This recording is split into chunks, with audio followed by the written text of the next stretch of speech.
Onoda, I think we can start now. And if you please start the recording, then yes, this session will be. Yes. Amrita, you are muted, so you may. Oh, yes. Thanks. Yes. Okay, so I shall begin. Not a problem. Yes. Onoda, should we?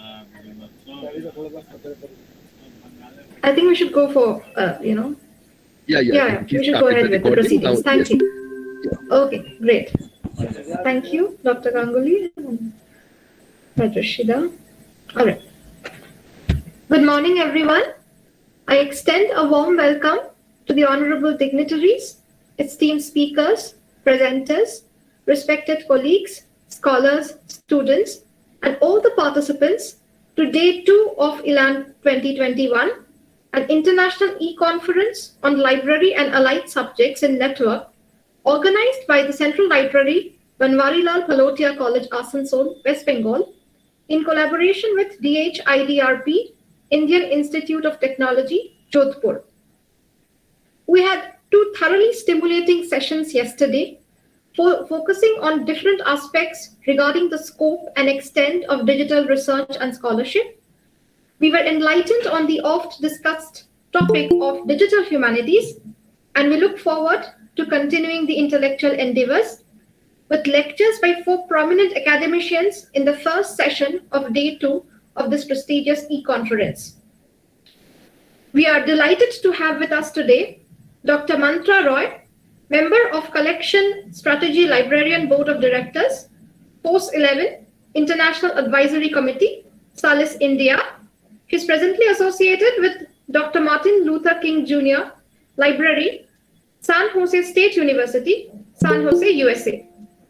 Her topic today is Digital Humanities and Streaming Video Content, a few observations.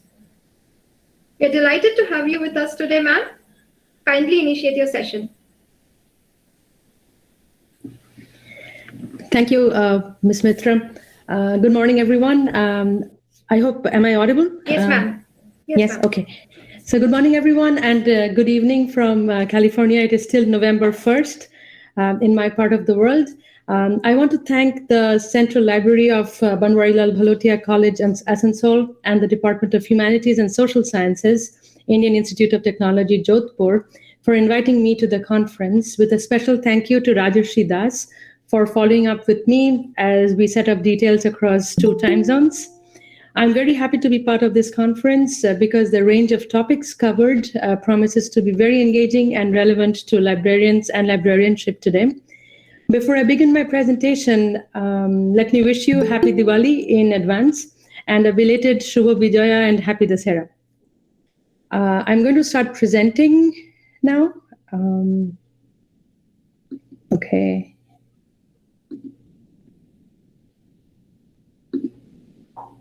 Right. Please let me know in chat if you can't see what I'm. Okay. Can everybody see what I'm showing you right now? No? Oh. Oh, okay. Got it. Can you see this now? No. Yes. Now we can see it.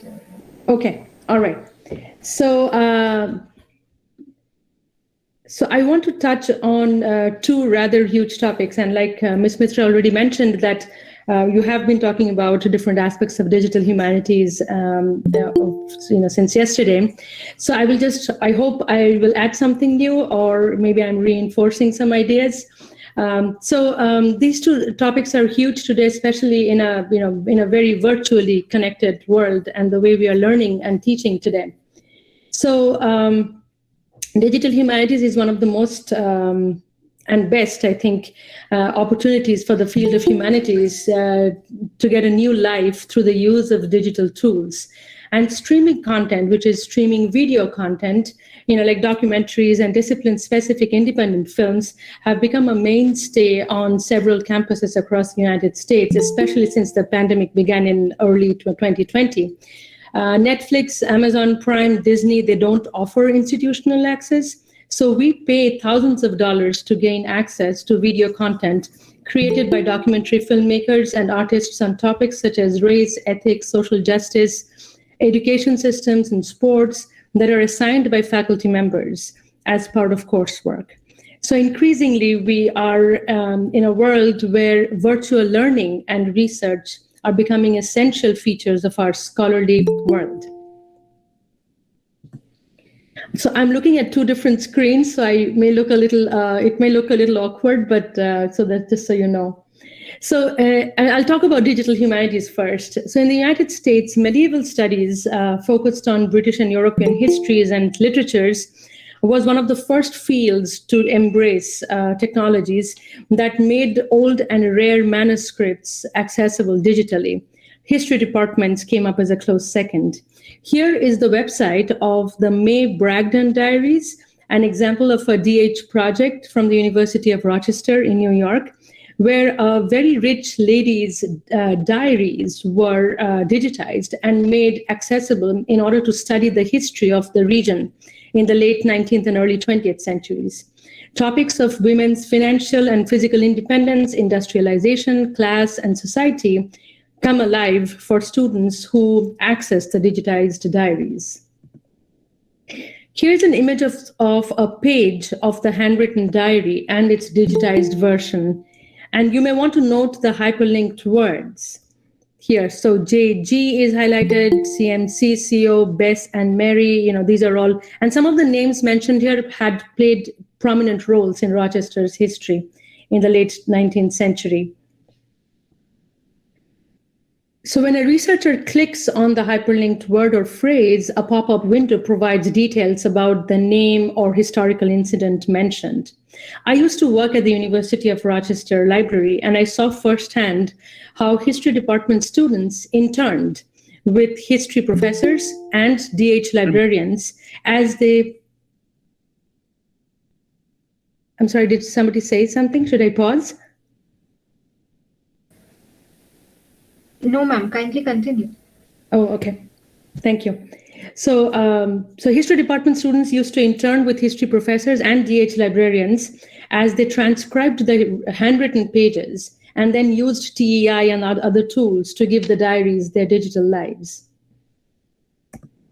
Many campuses have had DH programs for over a decade now. UC Berkeley, for example, here offers courses like these to students to learn the tools to develop DH projects. In most cases, designated librarians, often designated as digital humanities librarians, work with the teaching faculty in these courses. While the faculty member focuses on the actual course content, either it's history or literature or physics or dance, the DH librarian offers workshops on the tools that help students convert traditional research papers into DH projects. My campus, San Jose State University, is a new player in the field. Recently, my university library and the College of Humanities and Arts, we jointly received an NEH grant, the National Endowment for the Humanities grant, of $375,000 in order to build a facility that will foster DH projects on campus. We have several faculty members in the humanities who have been creating DH projects for a while, but this is the first time that there will be a concerted effort on campus to provide a space for nurturing DH projects, and the space will offer all the support that faculty and students need. We will be hiring a DH librarian soon. There is talk that one of the floors of the library could possibly be converted into a DH lab for the university. Now, digital tools and technologies, many of which are open source, are very accessible in terms of the learning curve that is required of librarians. So how can we as librarians prepare ourselves for DH projects? How can we support our faculty members and students with their DH projects? So, for example, we should learn some of the tools, master some of them. And, like WordPress, Omeka, Drupal, Tableau, many of you know these or have seen projects that have used these platforms. These are low-hanging fruits in terms of learning curve. GIS is a very increasingly high demand for GIS projects across campuses, and librarians with GIS skills are being hired and being recruited heavily. Here is a link, the Duke Digital Humanities, which lists several different tools. And like I said, many of them open source. So it's very easy to be able to access them and learn about them. The other way we can prepare ourselves is like build research guides to share with faculty. We could also hold information sessions on DH projects to inspire faculty and students. Should we wait for faculty members to initiate a project? Is it possible to hold sessions on DH projects and possibly inspire new ones? We need to develop expertise in DH tools and familiarize ourselves with projects so that DH becomes an area of specialization. And I believe that if DH, since it's been around for a while and it is an increasingly, more and more departments across the world actually are beginning to develop projects, DH tools as taught to LIS students, in LIS programs, I think will be a great benefit, because librarians with those specific skills, maybe taken as electives, will be able to find, will be in the market when they get recruited for jobs. They can develop, we can also develop and attend DH workshops. Many of them are on YouTube. Many of them are, like I said, open source. Many websites have, projects have the basic tools listed and the steps written out about how to build a DH project. So sometimes I think as librarians, if we develop a project ourselves using DH tools, and many of us have backgrounds in other fields before we come to librarianship.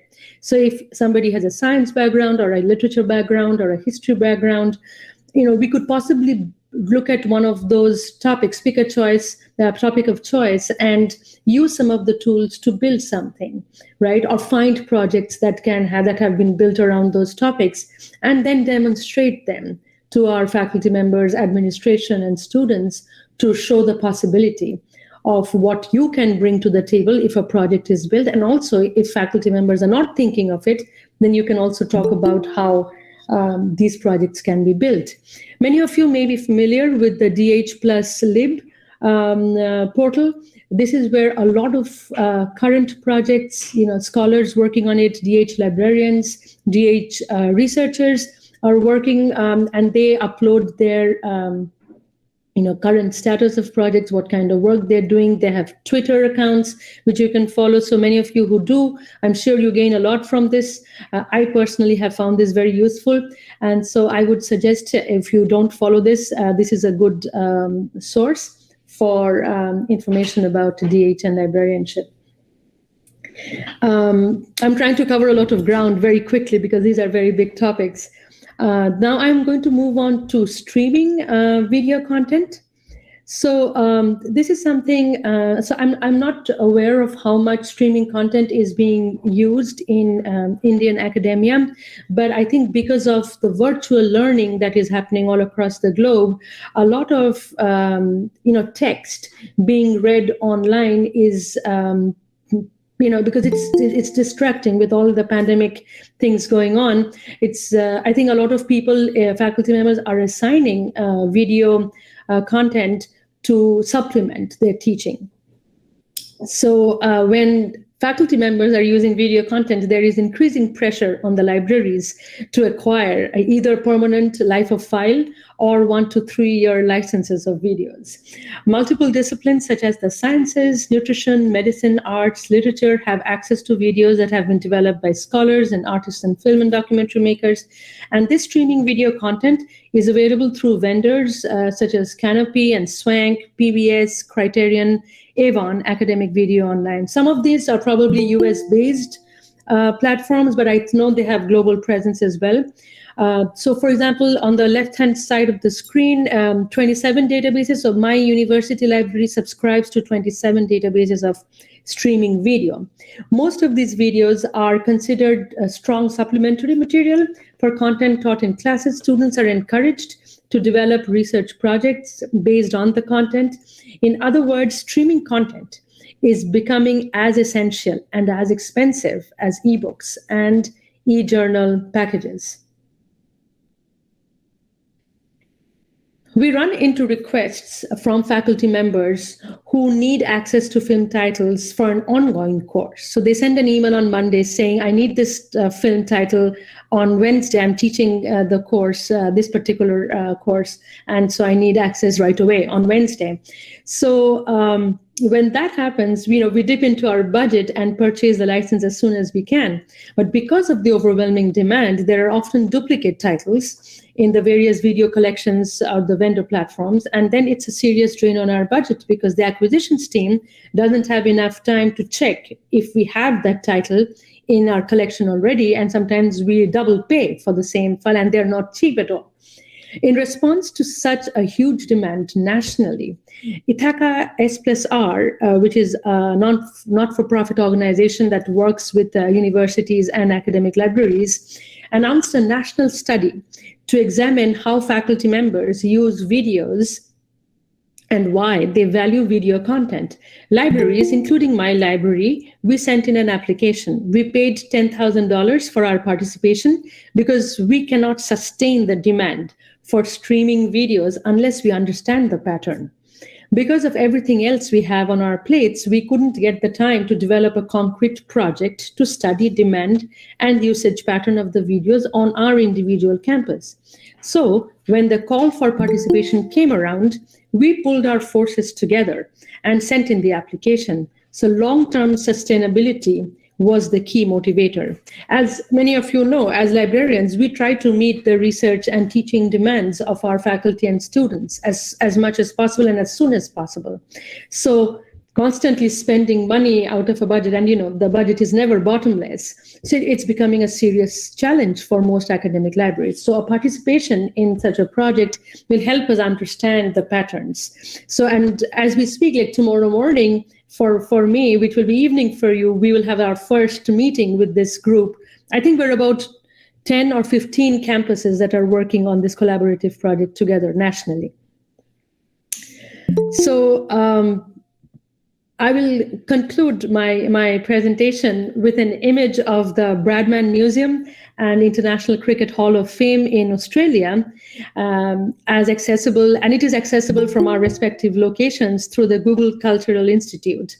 A global pandemic has taught academia that virtual research, teaching, and learning are possible with the help of technology.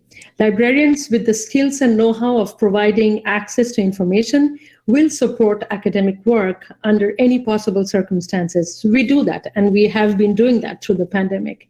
Libraries are just not brick and mortar buildings. We are in a profession that adapts to new technology to make information of all kinds accessible, both online and in person.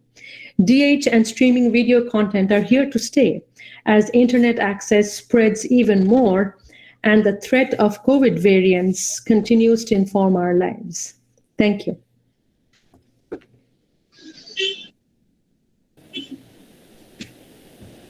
Thank you, ma'am, for that highly illuminating lecture. We have some questions. Sure. I shall read them to you. Mm-hmm. Okay. The first one is, considering the rapid obsolescence of digital media, how do you see the DH projects getting sustained? Obsolescence, sorry. Considering the rapid obsolescence of digital media, how do you see the DH projects getting sustained? Sure, that's a good question. I think that is something a lot of people are talking about in academia here as well.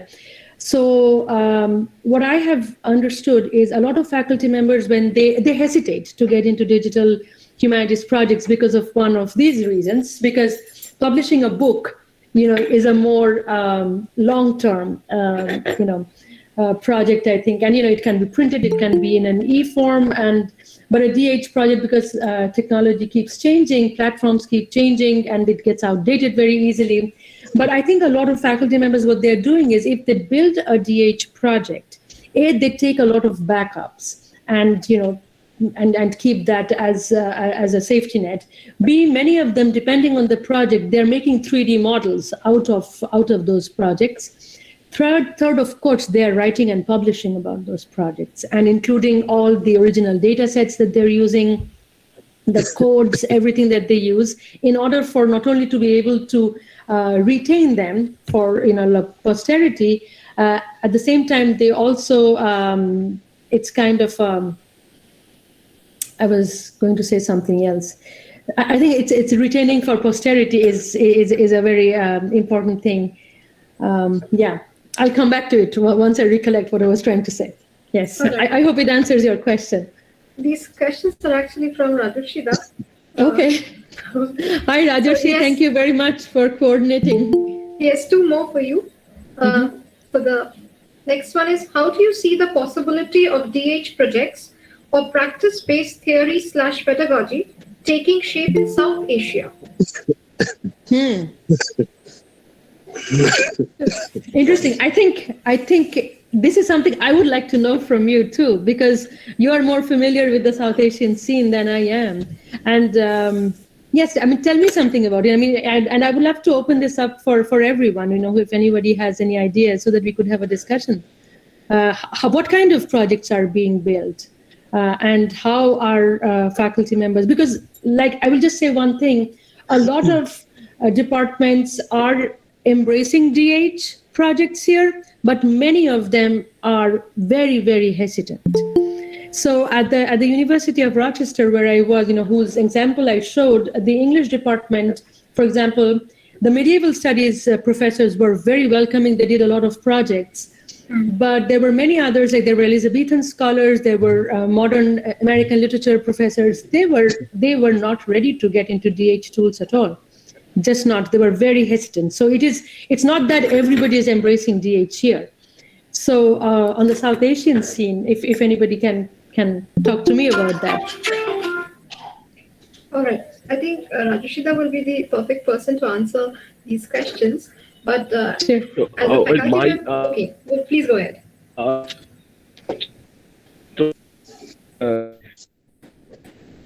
Anyways, I would like to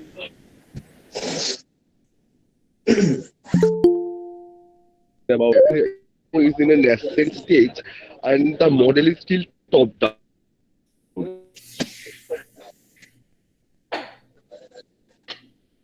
The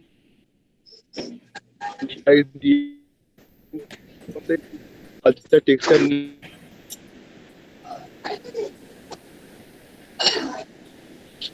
Rajashida, we can't hear you. Rabindranath Tagore's literature. Yeah. It's a very notable project. Yes. Actually, I my network is in a fizzy. Yeah, I would like to. What I am saying is the SCTR from Jadavpur University has done a wonderful work by the Bijita Bhedoriam. That's a Bhedoriam on the Robino literature. It annotated all his texts and writing and collated. As a corollary to this big PH project, which is Vichitra, so many other tools. This is one such.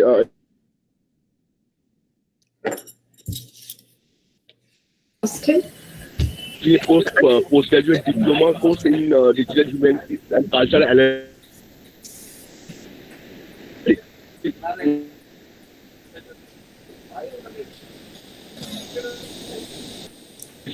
Yeah. I think, yeah, we can't get him.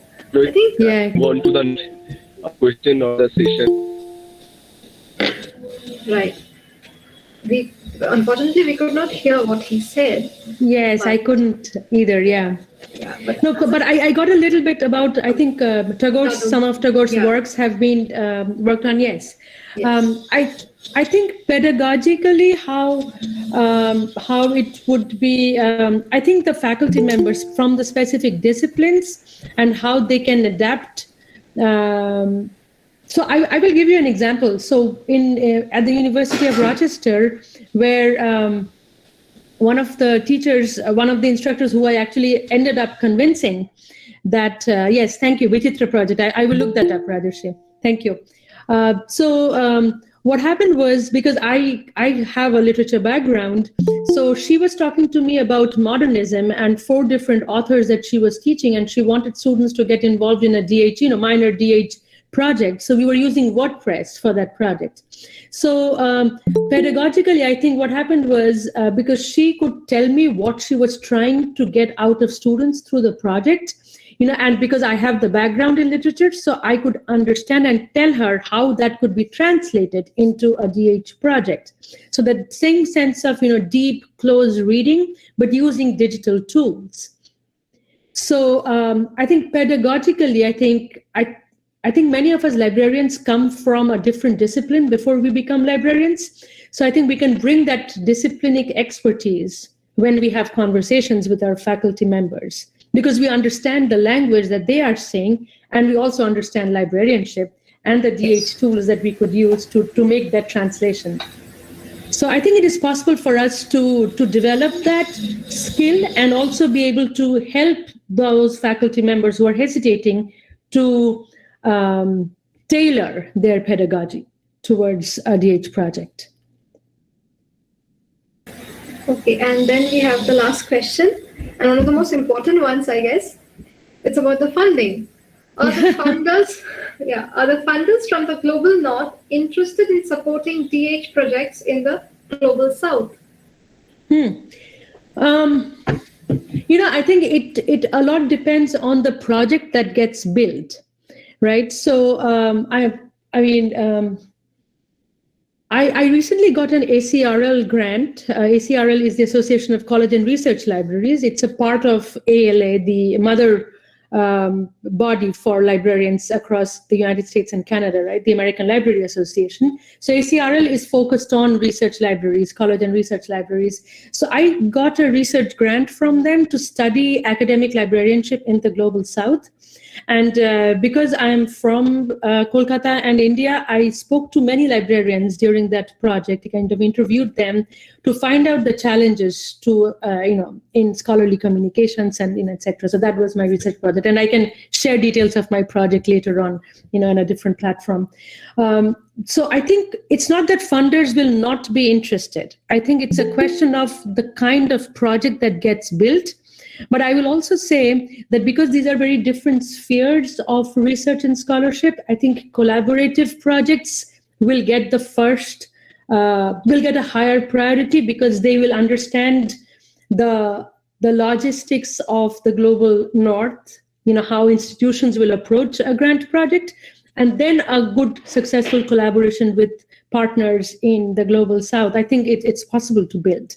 And I'm really, in my own research interest, in open access and librarianship in the global south, I'm very interested in collaborative projects too, in the global south. So I don't think funders have blinders. It is about the project that gets built. So if anybody else has any questions, you can unmute yourself and ask. All right. Right now, maybe not right now. All right. Right. Thank you, ma'am, for the highly illuminating lecture, and it was a very optimistic session. I'm glad to know that. Yeah, there's always room for optimism, and in times like this, we can always do with a little more positive thinking. Yes. Yes.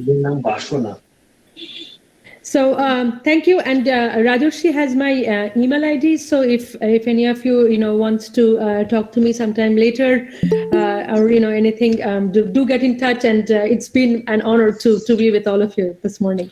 Thank you very much. Thank you, ma'am. Okay. Thank you. Thank you. Okay. Bye bye.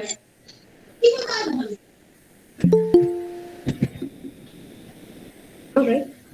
So our next speaker for the day is Dr. Udayan Bhattacharya, Professor and former Head, Department of Library and Information Science, Jadavpur University, Kolkata, West Bengal.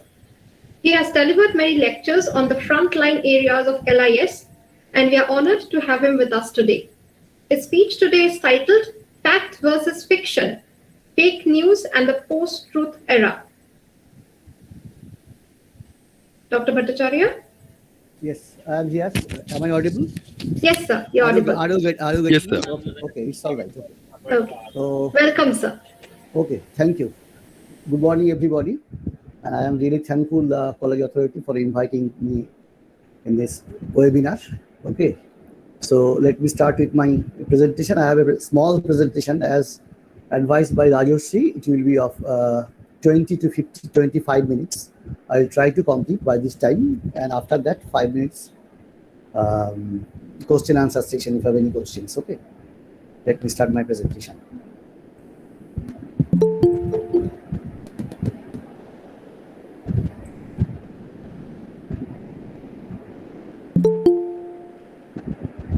দেখা যাচ্ছে? It is visible. Yes, sir.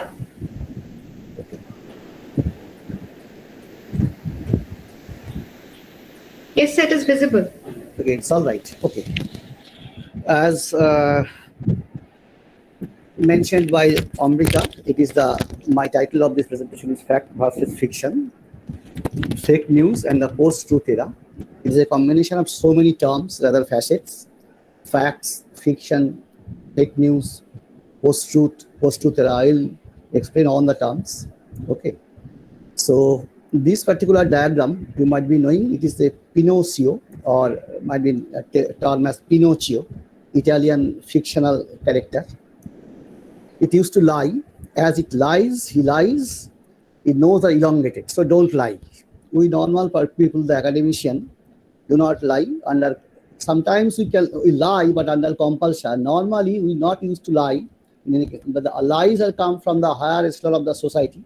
I'm not going to mention who are those liars, but who are the spreader of fake news. One of the prime ministers of India once